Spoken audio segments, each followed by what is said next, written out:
Welcome to Rudetuna's Arcade. I'm your host RT, and today we're going to be talking about Forgotten Worlds for the Sega Genesis, which is a port of the arcade version of Forgotten Worlds. And in my opinion, I feel like they did a really good job with this conversion. So this game is a side-scrolling shoot 'em game with heavy shmup elements. And if you don't know what a shmup is an acronym for shoot 'em up games. Now in the 29th century, Earth lies in ruins, its once thriving landscapes now reduced to a barren wasteland, known as the Dust World. And this devastation was wrought by Bios, that's the boss of the game. And he's an ancient malevolent god of immersed power who conquered much of the planet. Also in his regime, there's 8 other dark gods.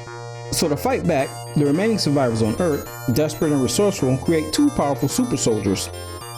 And these individuals are not just enhanced warriors, they are the pinnacle of human engineering and biomanipulation.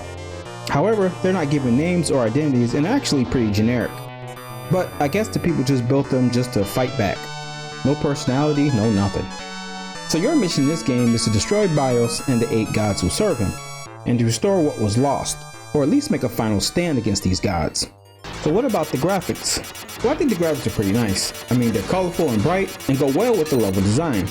Now most bosses at the end generally fit well with the details and likenesses of the stages. For example, in the Egyptian-inspired stage, the bosses actually match up with an Egyptian theme. Now there is slowdown often throughout the game, but it's not enough to the point where it's just game breaking. And let's be real, in a shmup style game, that can be a blessing in disguise. Now as far as gameplay, you can play 1 or 2 players simultaneously. Now I have to talk about the arcade version real quick because there are some major differences between the arcade port and the home version. For one, the arcade had an 8-way joystick, or better known to some as a roll stick. And what that is a joystick that rotates. Now the one in the arcade version was able to aim in 16 different directions by rolling the top of the joystick left or right. So obviously you couldn't do this on the Genesis, so what they did was they compensated with using 2 buttons, the A and C buttons to move your satellite left and right, which I thought was pretty ingenious for not being able to aim in 16 different directions. And also there's an option in the home version for auto fire, and I highly recommend using this. That way you can just concentrate on aiming as opposed to doing both at the same time. But that option is there if you want to use it. Another difference between the arcade and the Genesis is the arcade had 9 levels as opposed to the Genesis version having only 7. They must have lost a couple in transition due to memory constraints. I can understand that. And lastly, in the arcade, player 1, or the blue character, had a long shot range automatic weapon, and player 2 had a short range wide shot. Now the Genesis home version, they just had both characters start default with the long range automatic weapon. Now while it's not major, the weapon choices did make them a little distinct from each other. Also, as the player progresses through the stages, they collect these blue color coins, also known as Zenny. And Zenny would go on to be a lot of different money currencies in later games to come, such as RPGs and whatnot. So this is the first time I heard of Zenny. Now Zenny serves as the main in-game currency, which a player can use to purchase power-ups and item shops scattered across various stages. Actually, there's a shop on every stage, and the last stage actually has 2 of them. So you're always going to have a chance to spend the money you make on the stages. Now upon entering the item shop, this music plays, which was probably one of my favorite tunes back in the day. And you agree with this mysterious lady. I still wonder what she does when nobody goes into the store. And believe it or not, there's actually a little bit of lore to this character. She would show up in other games, such as the Namco X crossover and so forth. Honestly, I wish they would have did more with her. But anyway, another difference from the arcade and the home version is, in the arcade when you went into the item shop, you had a limited amount of time to browse and make your purchases. In the home version, you can sit there indefinitely if you like. Now, the stores do have random stuff in them. Some things are generally the same. The higher the level you go, the more expensive things are and the better the weapons are. And your stuff does carry over. Generally you'll have things like armor, health kits, maximum health boosting stats, and you'll have information.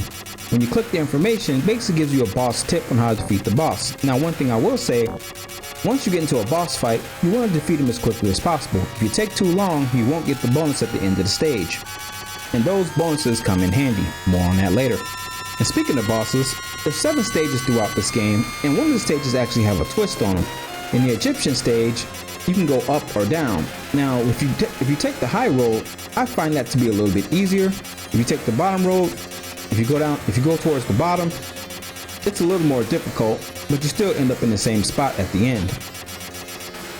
As far as vitality, you have a little life bar at the end, and every time you get hit, it takes a little bit of damage. You can make this thing longer with power-ups throughout the game, so I highly recommend getting those.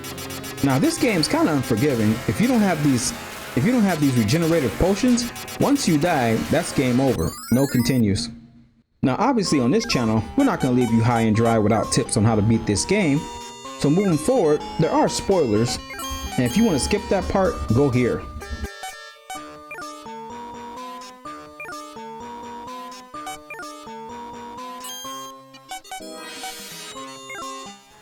Otherwise, let's get into it.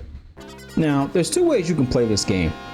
The first way is basically the only difference is how much money you spend in the stores. That's the main thing you want to keep in mind. Now, there's no wrong way to do it. The first way is you can just spend your money haphazardly and just get the weapons that you want.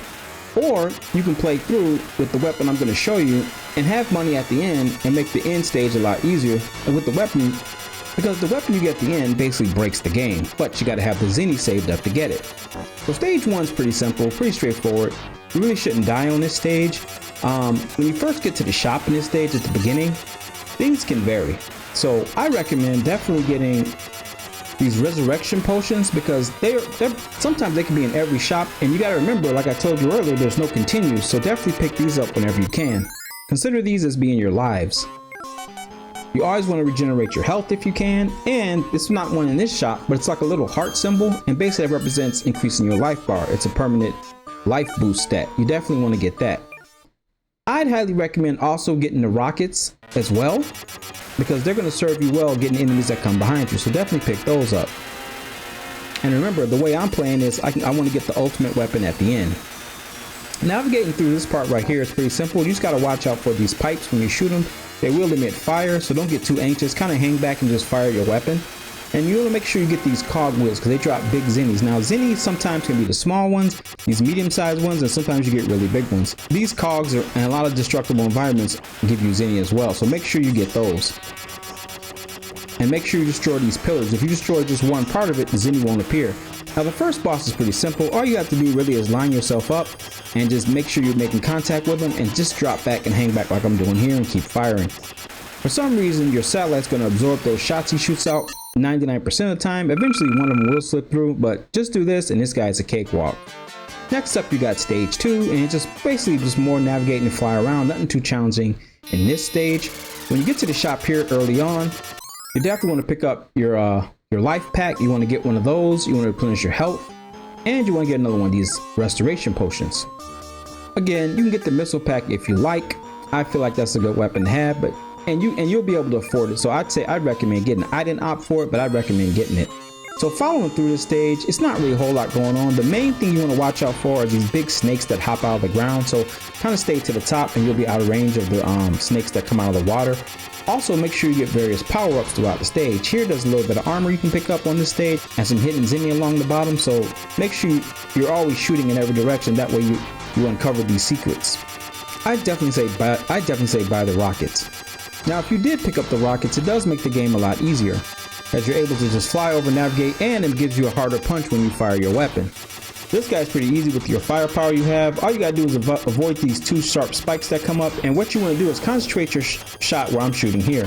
Now, he will hit you a couple of times. The dragon will come down and shoot you with his fire, but you should be able to just have concentrated fire on this heart, on this chest right here, and eventually the heart will come out, and you will take a little bit of damage here and there, but just concentrate your fire there and take them out. And earlier, make sure you take these guys out quick, so that way you can get all your bonuses. And just like that, he's done. In the next stage, you're just flying around and basically more of the same. You're getting the same type of enemies. It's real reminiscent of level 1. When you get to this stage, this is where you're going to get probably the best weapon, in my opinion, in the game, besides the broken weapon, is this flamethrower. So doing your store this time, you want to make sure you get if the vitality pack's there, make sure you get it, max your vitality, make sure you restore your health. And in here, you want to get the best weapon in the game, in my opinion, but has the most utility as far as having a constant fire spread that hits multiple enemies at one time, and you can kind of put the enemy in a certain spot and just keep burning them. So, and you'll see what I mean once we get the weapon. So the flamethrower is probably the best weapon, and it's cheap. It's only 20,000 zenny as opposed to some weapons that do hit harder but are a lot more expensive, so definitely pick this one up. The booster, that's an option. You don't have to do that, but it's up to you, but you want to have enough money at the end. So see how this thing just covers areas? I mean, this thing is great because it destroys objects really quick, and it'll also come in handy later on in the game, and I'll show you when we get to that part. So basically, another thing you want to make sure you do is clear out these walls that come down, because it's a lot of zenny these things throw out. So make sure you destroy them all, which is up and down pattern like I'm doing here. Make sure you get them all. Now the boss at the end here, I think this guy is so flipping cool. Okay, so you got this guy down here praying and everything, and as it pans up, you'll fight this boss here. He's pretty easy. All you have to do basically is concentrate your fire towards the center, and he'll spit out, these hands will come out, and he'll spit out these bullets at the top. And they're not random, they're at a set pattern. So once he throws one out, get ready for another one, because if you look here, you can see the pattern. He just kind of throws them where you were. So if you keep moving around, you're fine. Just keep moving left and right, and just dodge those hands. And if you can just stay in one area like that, your satellite will absorb those shots he does, and you'll take him down in no time. Next up, we got the Egyptian stage. And what's cool about this stage, there's actually two ways you can go. If you go towards the top, that's the easier route. I highly recommend doing that. Or if you go on the bottom, it's not like super hard, but they got these things that fly out, and they're hard to dodge, and they can take quite a bit of damage if you're not ready for them. So the top is always a lot easier. And right off the bat, you have the store. Now inside the store, you got your vitality power up. Make sure you get that. Make sure you heal yourself. You can get the armor if you want. That's optional. And I definitely recommend getting another one of these potions. The weapons up top, they're really not that great. They do hit a little harder than the flamethrower, but not really worth your time. Also at the bottom, there's this little emblem you have, and you can get that, and you can actually speed up your character or slow him down. You actually speed up your character, so you definitely want to get that and have your character moving pretty quick. I didn't opt for it. I should have, because it was only $100. I got it at the end, but I didn't really bother too much with it right here. But definitely early on, you want to get that. Now you just keep flying through the stage, and I like how the stage kind of pans up. I thought that was pretty cool. Now you get to this guy right here. He's kind of a two-part boss. You just kind of highlight his head. All he does is kind of follow you around. He'll fire this energy beam at you, but you take him out pretty quick. And then he breaks apart and turns into this snake. Now this thing is hard and easy to dodge at the same time. I mean, I got hit by him quite a few times here, but he is faster than normal. That's why I recommend getting that speed boost, which I didn't get. And then you'll be able to dodge him a lot easier, but he's still pretty simple. And then next up we got the same stage, and it's pretty similar to the first one with a few differences here and there. You got this electric spark things that fly around. Other than that, the stage is a few differences, but not too much. Just play this stage kind of like you did the first stage, and you'll be just fine. Again, I highly recommend taking the high road. Now when you get to the store this time, make sure you get the vitality stat and heal yourself. You don't have to really buy anything else in this store. You can get the booster if you'd like, but I'm trying to save the money, so I wouldn't do it, because the amount I want to reach is 99,999 zenny. Okay, so that's what the ultimate weapon costs. So it's up to you, but make sure you got enough money at the end of the playthrough. The booster, the weapon's so game breaking. I don't think you're gonna need the booster at that time. If you're trying to save the money, I'd recommend not getting it just to be safe.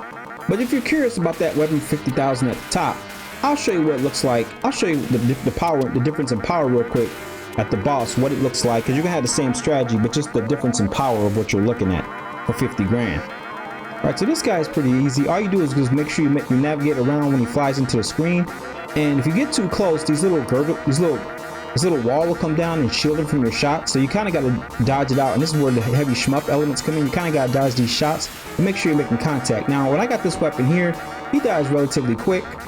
Okay, so you are getting a big trade-off if you keep that flamethrower. If you get this weapon, it's nice, but you're not gonna have the money at the end for the ultimate weapon. Now here's what it looks like. Same enemy with the flamethrower. And basically we do the exact same thing. The only difference is it kind of sucks with this flamethrower is you don't have as much range or as much power as you did with the other weapon, but you're still able to take them out relatively with ease.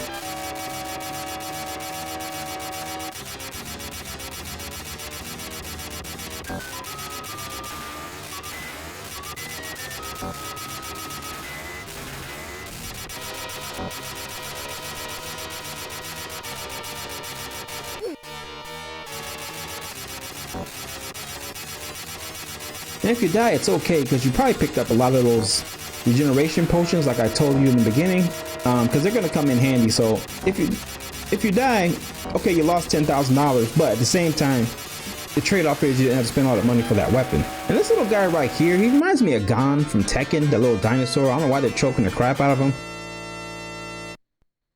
I guess Peter wasn't around back in the 90s. But anyway, this stage is probably one of my favorite stages because I love the music, I love the theme, and the enemies on this stage are just cool.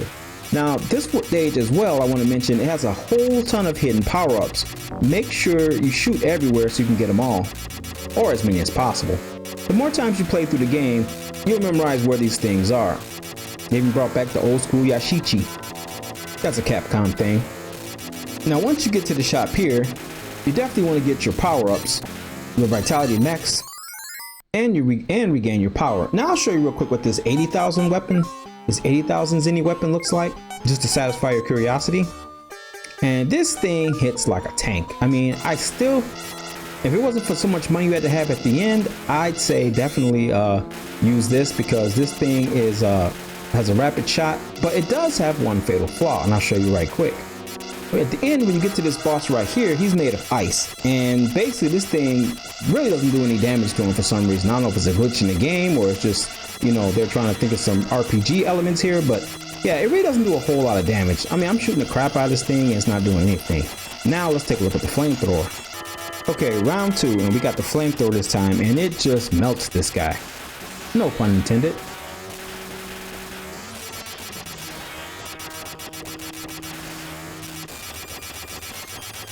And we just saved ourselves 80,000 Zenny.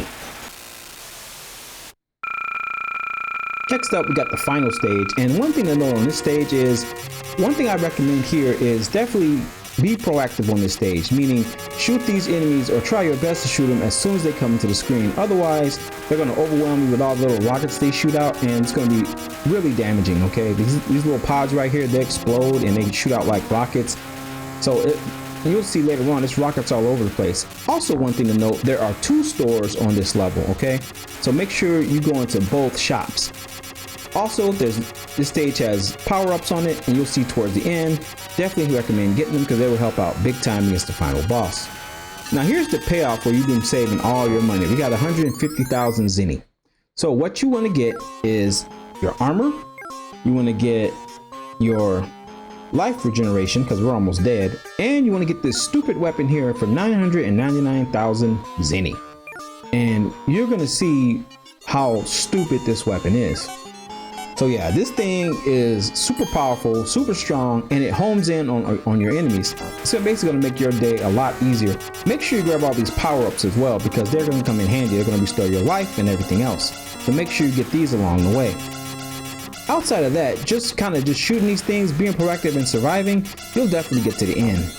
Now, there's a second shop here, and one of the items that they have, which really is not that important, is this dress. It looks like a pair of lips up there for 99,900 points.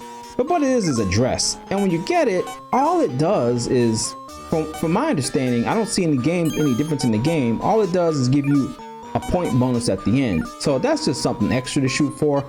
I feel like, in my opinion, I'd rather have this game-breaking weapon than a dress. So, and 1,000,000 points. Who cares about points? We care about carnage, right? So this thing's gonna do it for you guys. So at the end, when we get to the last guy, it's pretty easy with this weapon. All you do is stand on one side because by this time we've collected enough power-ups to take we can die a couple of times, and we're hitting like a tank here. So yeah, he's pretty much done. All you gotta do is shift to one side when these mouths come off the wall, shift to the other side when they come out, and then just prop yourself up in this corner and just unload, man, and he's gone. And he'll drop before you know it. That's pretty much the end, guys. BIOS is done. We get our ending.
So overall guys, I feel like this game's a pretty good game on the Genesis. Definitely worth playing today because the arcade version is kind of hard to emulate, and most games with rolling sticks are, like Time Soldiers, Victory Road, Card Warriors, etc.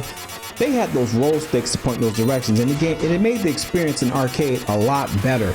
But at the same time, I feel like the Genesis did it pretty well with these two buttons, able to rotate left and right.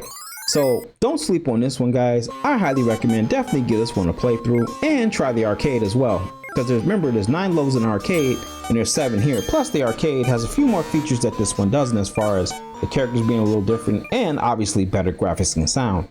But for what it's worth, this game in my opinion definitely gets a thumbs up. So that's going to do it guys for my review of Forgotten Worlds for the Sega Genesis. Please rate, comment, and subscribe as it helps the channel. And that way you don't miss any reviews or anything game related on this channel. With that guys, as always, take care of yourself, protect your inner peace, God bless you, and thanks for watching. See you next time.